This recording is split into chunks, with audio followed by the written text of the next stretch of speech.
प्रणाम। शिशुपाल के साथी राजाओं की और रुक्मी की हार तथा श्री कृष्ण रुक्मिणी विवाह।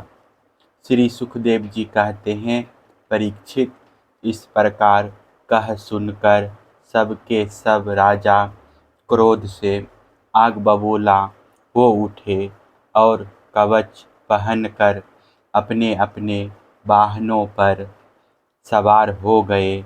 अपनी अपनी सेना के साथ सब धनुष ले लेकर भगवान श्री कृष्ण के पीछे दौड़े।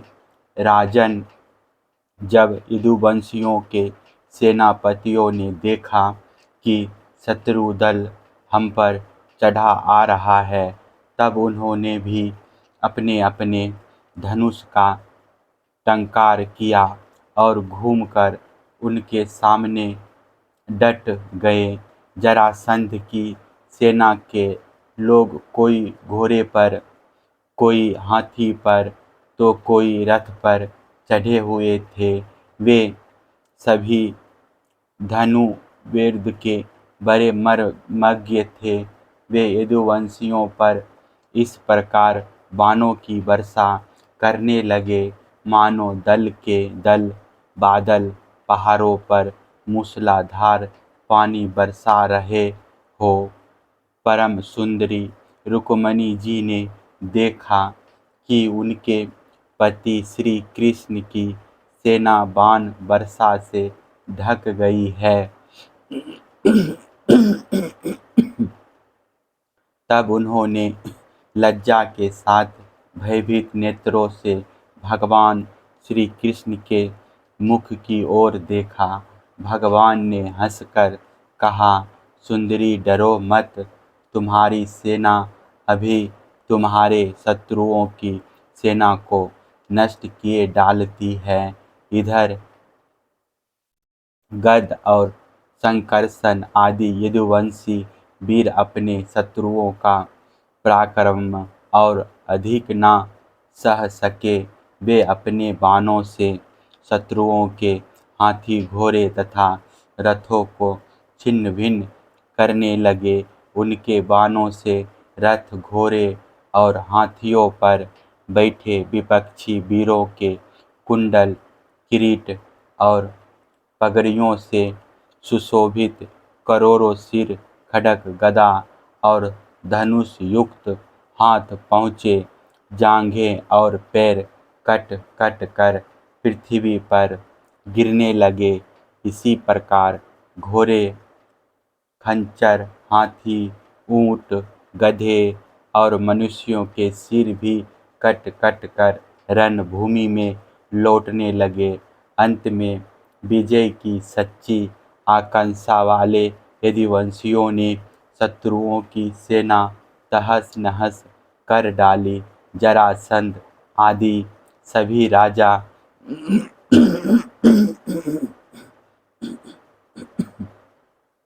युद्ध से पीठ दिखाकर भाग खड़े हुए।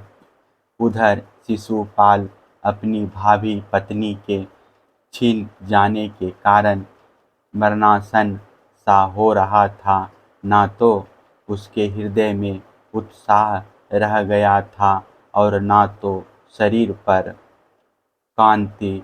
उसका मुख सूख रहा था।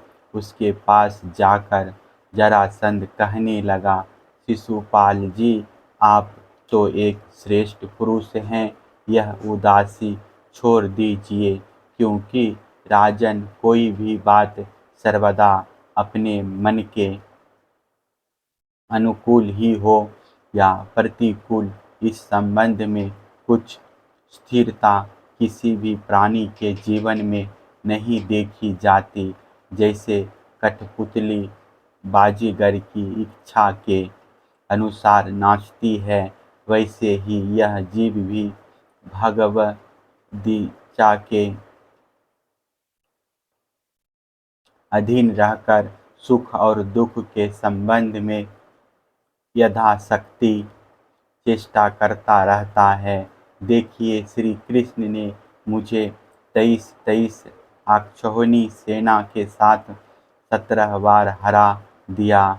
मैंने केवल एक बार 18वीं बार उन पर विजय प्राप्त की।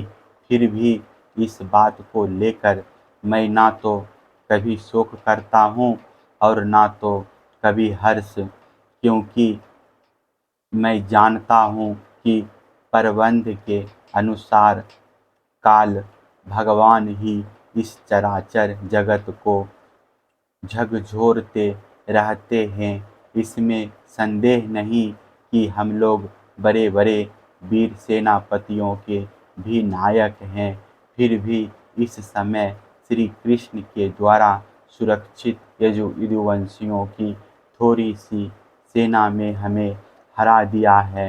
इस बार हमारे शत्रुओं की ही जीत हुई, क्योंकि काल उन्हीं के अनुकूल था। जब काल हमारे दाहिने होगा तब हम भी उन्हें जीत लेंगे।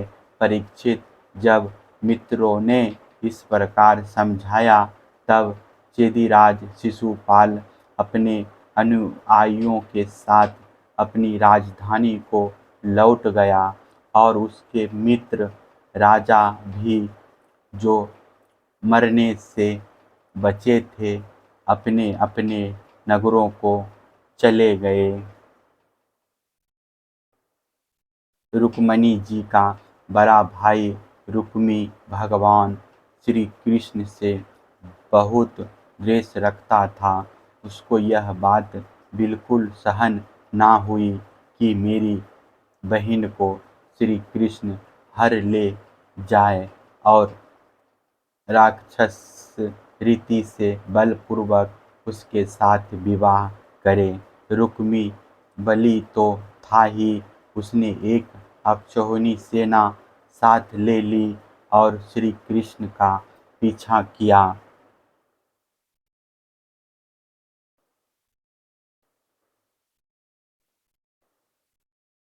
महाबाहो रुक्मी क्रोध के मारे जल रहा था।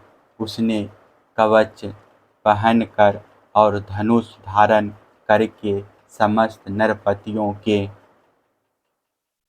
सामने यह प्रतिज्ञा की, मैं आप लोगों के बीच में यह शपथ करता हूँ कि यदि मैं युद्ध में श्री कृष्ण को ना मार सका और अपनी बहन रुक्मिणी को ना लौटा सका तो अपनी राजधानी कुंडीनपुर में प्रवेश नहीं करूँगा। परीक्षित, यह कहकर वह रथ पर सवार हो गया और सारथी से बोला, जहाँ कृष्ण हो वहाँ शीघ्र से शीघ्र मेरा रथ ले चलो। आज मेरा उसी के साथ युद्ध होगा। आज मैं अपने तीखे बाणों से उस खोटी बुद्धि वाले ग्वाले के बल वीर्य का घमंड चूर चूर कर दूंगा। देखो तो उसका साहस, वह हमारी बहन को बलपूर्वक हर ले गया है। परीक्षित, रुक्मी की बुद्धि बिगड़ गई थी। वह भगवान के तेज प्रभाव को बिल्कुल नहीं जानता था। इसी से इस प्रकार बहक बहक कर बातें करता हुआ वह एक ही रथ से श्री कृष्ण के पास पहुंचकर ललकारने लगा, खड़ा रह, खड़ा रह।